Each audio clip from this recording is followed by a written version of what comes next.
Muy buenas noches, bienvenidos a un nuevo capítulo del Lado Oscuro. Después de mucho tiempo y mucho trabajo, podemos compartir la primera parte de la entrevista realizada a Dave Reichert, el hombre que logró atrapar, después de 19 años, al asesino serial más prolífico de la historia de Estados Unidos. Obviamente estamos hablando de Gary Ridgway, de Green River Killer.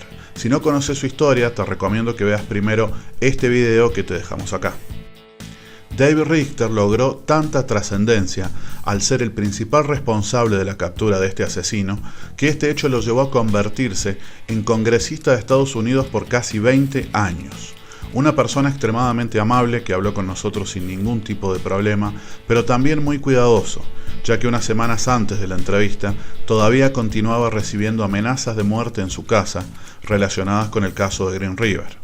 Reichert nos contó absolutamente todo sobre su vida, sus comienzos como policía, su ascenso en el mundo de la política y obviamente todo lo relacionado con la captura de Gary Ridgway, incluso detalles e información nunca antes publicada. También agradecer a Iohana Pérez Corvalán, quien fue nuestra traductora en la conversación, y obviamente a Nicolás, quien estuvo largas horas subtitulando el video. Sin más preámbulos, te dejo con la palabra de Dave Reichert.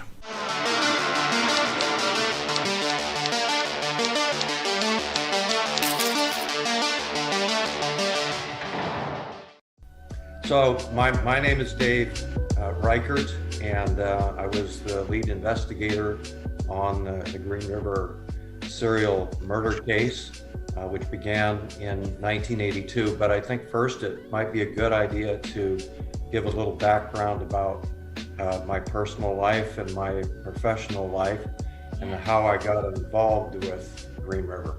I'm the oldest of 7 children, and we grew up in a blue-collar neighborhood southeast of Seattle. 7 kids in I think it was a 2-bedroom, 900 square foot house. The boys slept in the garage. I grew up in a house where domestic violence was happening. I ran away when I was 16 years old. I was just a senior in high school, and so I left home. I slept in an old car that I'd been able to buy with a part-time job, but I continued to go to school. And I always joked that the reason I continued to go to school was because of girls and football. So, and I'm dyslexic, so I had trouble in school. So my senior year was just about survival. Also, when I was a little boy, about 10 years old, I was in the woods playing with a couple of friends. I was kidnapped when we were out playing in the woods. 3 20-year-old or so aged men grabbed the 3 of us, tied us to trees, took our shirts off and whipped us, and stuffed our sandwiches in our face and slapped us around a little bit. And I was able to escape and my dad called the police. And I remember that they caught the guys, but I don't remember what happened to them. So I could tell you a lot of stories about my childhood, but that's one of the ones that stand out again. So when I was young at home, in a fight with my father, I almost lost my thumb in a fight. My fist went through a window in the kitchen, and I needed many stitches to put my thumb back together. When I was 17, I'd returned home for a visit, 17, 18 years old. But so fast forward, I went to a couple years of college. I played the football, basketball in junior college, joined the Air Force Reserve, did about 8 months active duty or so, stayed in 6 years. And I did that so I could start my police career. I got hired in the sheriff's office in February of 1972. And I started working as a patrol officer. And that's when I had my throat slashed. That was a domestic violence case that I had responded to. The husband was trying to kill his wife with a butcher knife, and I snuck in a back window and was able to rescue the wife and shove her out the bedroom window. But in the process, I ended up in a hand-to-hand fight with the husband. And during the fight, I fell over a coffee table, and he had the butcher knife and was slashing at me and had slashed my throat 3 times actually, and then went to stab me in the Adam's apple, and I caught the knife right before it went into my throat. Yeah. And I have a little scar right here where the tip of the blade was scratching my throat. These are the types of things that cops go through every day around the world. Yes, of course. They put their lives on the line, and sometimes I don't think that that people really understand the danger of the job and how many decisions you have to make that are life and death decisions in a split second. And so I want to say thank you to all the law enforcement officers across the world for their service and for their dedication and their compassion for people. And yes, there are some bad cops, but the vast majority are good people who want to help. And that's the story of the Green River case too. When after patrol, I became a property crimes detective, which is home burglaries and auto theft and that sort of thing. And after about a year, I was asked to come down and work as a homicide detective. I spent about 3 years in the homicide unit, and I was fortunate enough to work with a very famous detective called Bob Keppel, who was the Ted Bundy detective. Bob Keppel worked on the Ted Bundy case in the 70s. I was on patrol. Sadly, Bob Keppel just passed away a couple of days ago, and I was able to visit with him. Dedicated investigator, very bright, hardworking, and also persistent. I learned a lot from Detective Bob Keppel. So I started the Green River case in 1982 as a homicide detective. I was assigned the first body in August of 1982. But very quickly, I actually started working a case in January of 1982 that was a 16-year-old young girl who was involved in the human trafficking. Back then we called it in the prostitution world. We didn't solve that case, but in July of 1982, Wendy Caulfield was found in Kent, just south of Seattle, floating in the Green River, and Kent Police Department started to investigate that case. I called the Kent Police Department, and we began to work together to see whether or not the case, Leanne Wilcox case in January of 1982, and Wendy Caulfield, to see whether or not they were connected. And we discovered they were cousins. And so we found out that they did have some friends in common, but the cases were not connected to the same suspect. That was July of 1982, July 15th, that Wendy Caulfield was found. August 12th, Debbie Bonner was found. I happened to be walking by the sergeant's desk, who took the call from the comm center to report that a witness was rafting down the Green River and saw what he thought were 2 mannequins up against the riverbank with rocks piled on top of them. As he got closer, he discovered that they were real human bodies, 2 young girls, and it was Marcia Chapman and Cynthia Hines. And so on that day, on August 15th, I was called out from home. So on August 12th, I was walking by the sergeant's desk, so August 12th, I was walking by the sergeant's desk, and someone had found the body of Debbie Bonner, and I went from the homicide offices out to the Green River to investigate that death.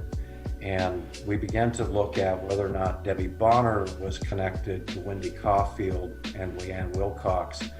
On August 15th, 3 days later, I was called out from home because the river rafter had seen two bodies up against the riverbank. When I arrived there on Sunday afternoon, as we processed the scene, myself and another officer found a third body on the riverbank, and her name was Opal Mills. When we interviewed the rafter, he told us that he had seen a man standing on the riverbank as he rafted around one of the bends in the river, and the man on the bank waved at him, and he waved back, and they just said, "Have a nice day." This person on the riverbank, this man, got into a pickup truck and drove away. Little did we know, we found out later when we arrested Gary Ridgway, that man was actually Gary Ridgway, and he was about to place another body in the river next to the other two, but the rafter saw him, and he just left the body on the bank and drove off. That's the closest we would get to Gary Ridgway.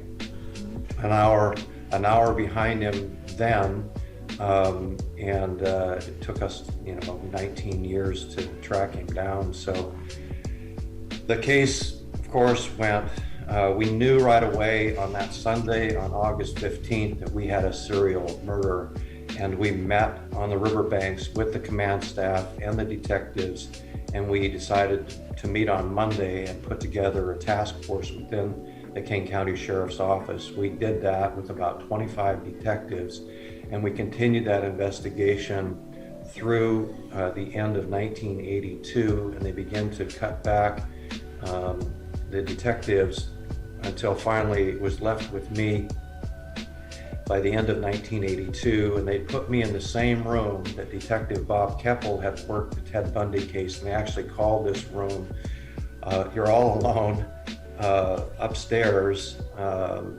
They actually called that room the Bundy room. So I was up in the Bundy room with 6 unsolved murders. By the end of 1983, I had 13 dead bodies that I was working, 13 murder cases, because we continually were finding bodies.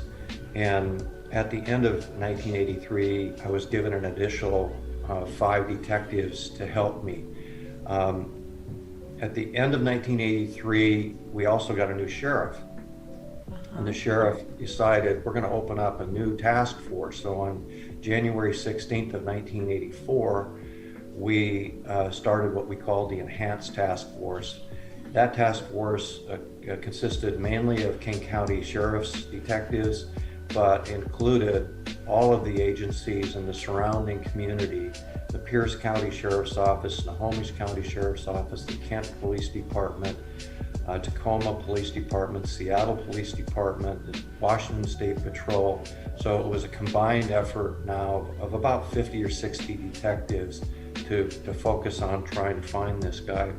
Through the years 84, 85, and 86, we continued to find more bodies. In 1986, there was a lot of pressure by the news media to solve this case, a lot of pressure by the community to solve this case, and the FBI was finally called in.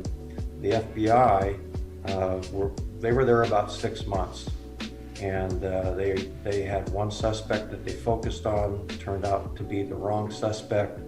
They were expending a lot of resources, and so they pulled out after about 6 to 8 months of investigating. They felt they couldn't keep up with the investigation and provide the resources. They needed them elsewhere. In March of 1990, there were 3 detectives left: Tom Jensen, me, and Jim Doyen. Tom Jensen and Jim Doyen went to the Major Crimes Unit, which is the homicide unit, and I was promoted to sergeant. When we left, we were thinking we had about 60 to 70 victims.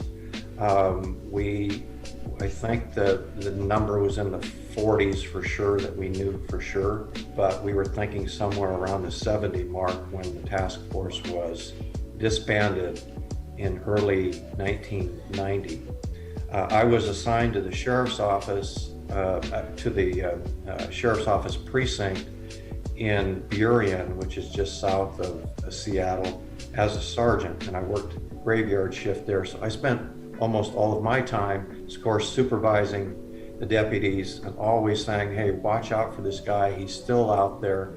Patrol these sites where the bodies were found. I was patrolling those sites, spent a lot of my time going to the sites where the bodies were found, and then also spending a lot of time on the strip where the victims were disappearing from. So I was still continuing to work on this case as a patrol sergeant, and continued to get a lot of tip sheets and tips from people that I passed on to the Major Crimes Unit, to Detective Doyen Jensen and others. And so Tom Jensen and Jim Doyen managed the information, managed the case, kept up with the case, and if there was anything of significance, they would follow up the lead. We communicated quite frequently during that period of time.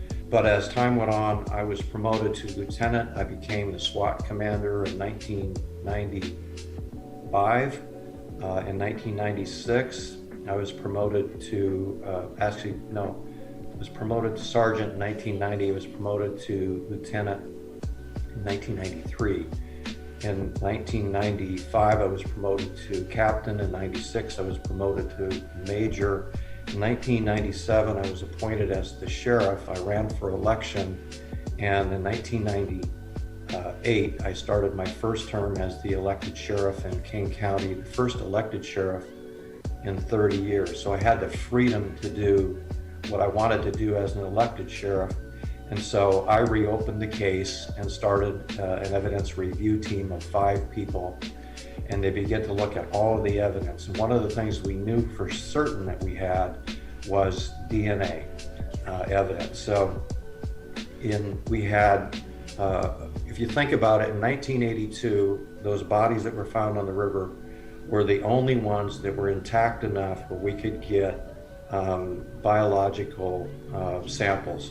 And so those biological samples, spermatozoa, from the 2 victims in the river, one on the riverbank, and then later another victim in Maple Valley, we were able to get spermatozoa. We froze those samples in a test tube in 1987.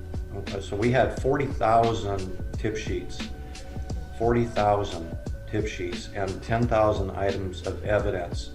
And one of those items of evidence was a swab that we took of Gary Ridgway's mouth. And we had probable cause to search his locker at work, where we took his coveralls that were covered with paint, because he was a truck painter at Kenworth Trucking. And then we also, it wasn't a swab, I'm sorry, that we took, it was a gauze that we had him chew on. He chewed on the gauze and collected his saliva, and we placed that in a test tube. So the 1982, what's amazing is that the 1982 biological samples, the spermatozoa that were collected and frozen, and the 1987 gauze, the saliva that was collected, actually came together in 2001, and that's when they made the DNA match. We submitted those items of evidence in 1999. There were only 2 labs in the United States that were doing DNA, mitochondrial science, and DNA examination. And they said that our samples were so minute and so degraded that they didn't want, they couldn't test them. The science wasn't ready yet. And so we froze them, kept them frozen, and waited until the lab called us. And in March of 2001, the lab called and said, hey, we're ready, we think we can test these. So we took them in September of 2001. Tom Jensen and Chief Faye Brooks came to my office with 3 sheets of paper and an envelope. And they were, the first piece of paper was one of the victims and a very crude graph, DNA graph. And then the second one that they took out and laid down on the table was also a very crude DNA profile, and they were the same.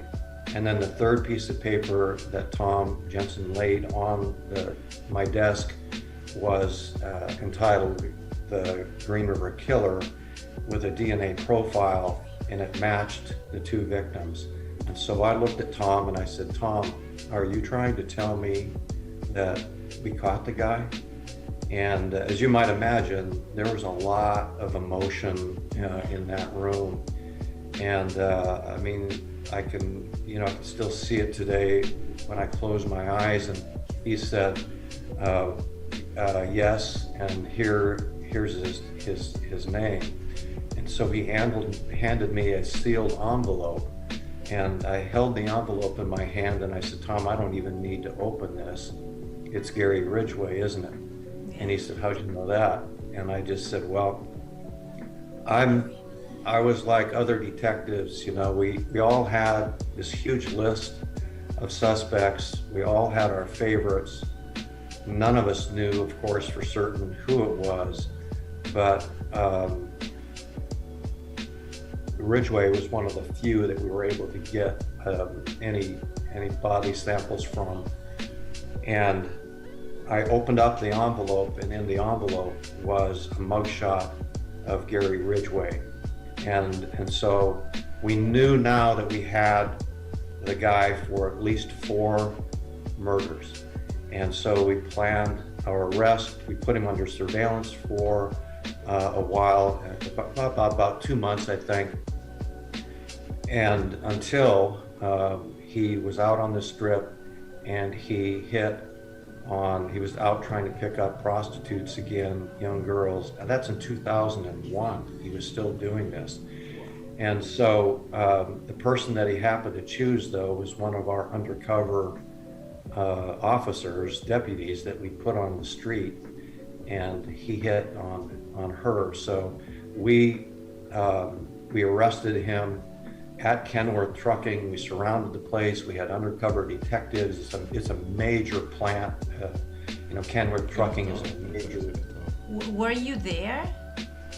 So I really wanted to be there. Yeah, I imagine so.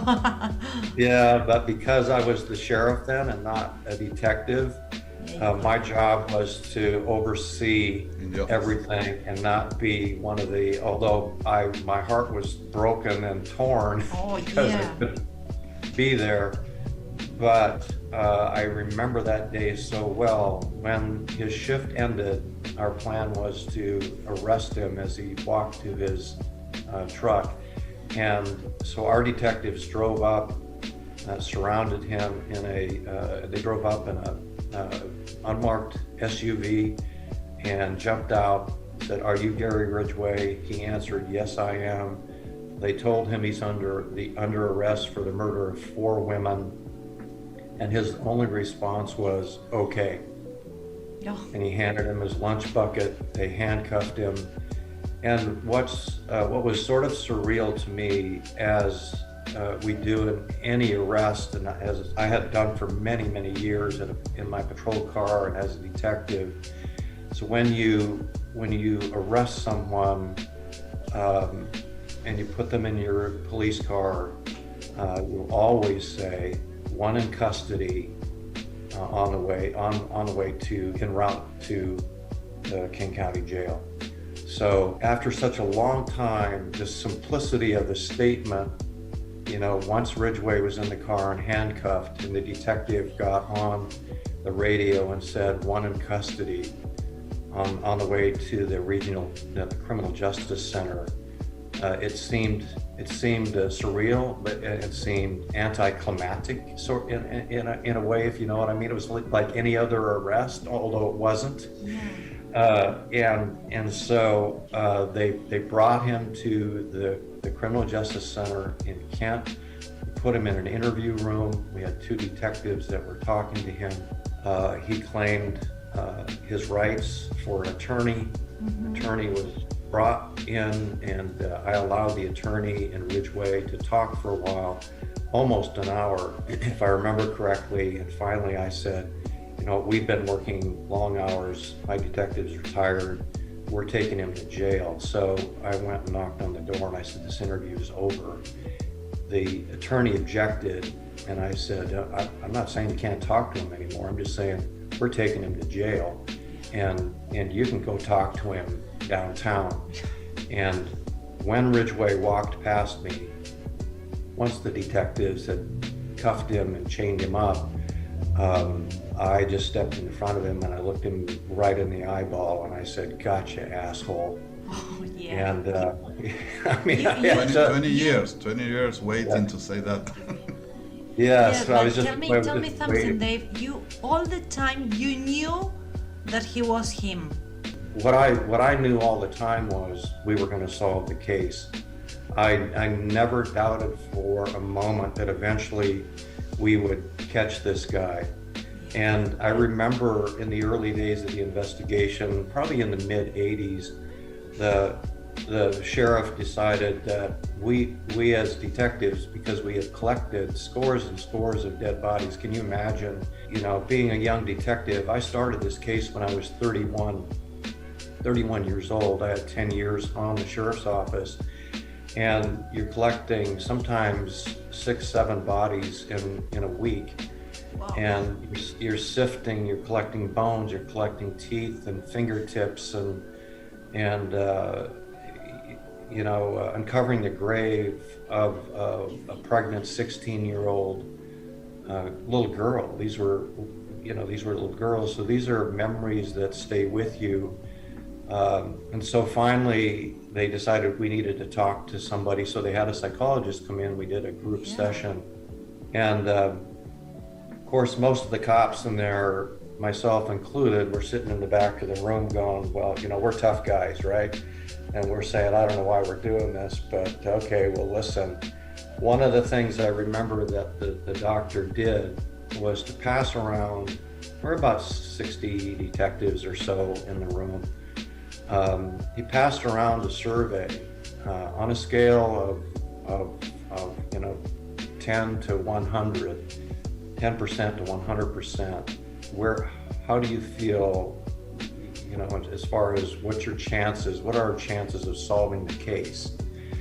And then we got the results afterwards, and there were a lot of people, I was surprised, in the 10 or 20 or 30%, they didn't think that we were going to solve the case. And I'm thinking, well, why in the hell are you here if you don't think you're going to, it's like being on a football team. Yeah. And walking onto the football field or soccer in Argentina, and thinking, well, I only have a 30% chance of winning. And so there was only one person who marked 100% chance of what we were. I remember I have the form still here in my house, and I knew that I was the guy who marked 100%, and so I was the only one who marked 100%. We are going to solve this case. I did an interview in the mid 80s with one of the local TV stations at one of the scenes, and they asked me, "Will you ever solve this case?" And I said, "Without a doubt, we're going to solve this case." I didn't know it was going to take us this long. The public lost faith in us. They lost trust in us. Of course. They insulted us. They called us the Green River Task Farce. They didn't think we cared, but we were putting in, it was a 24/7 thing. I mean, you couldn't sleep. We didn't take vacations, and when we did take vacations, I remember one vacation with my family, they found a body while I was gone. I hopped on an airplane and came home, because I wanted to be there. Y así pasó la primera parte de la palabra de Dave Reichert. Esperamos te haya gustado y que realmente se pueda valorar todo el esfuerzo que significó poder tener hoy esta entrevista para ustedes. Si así fue, no olvides dejar un like, suscribirte y activar la campanita, en esta ocasión fundamental para que no te pierdas la segunda parte de la charla. Esto ha sido todo por hoy, nos vemos en unos días con una nueva historia y recordá que todos tenemos un lado oscuro. Buenas noches.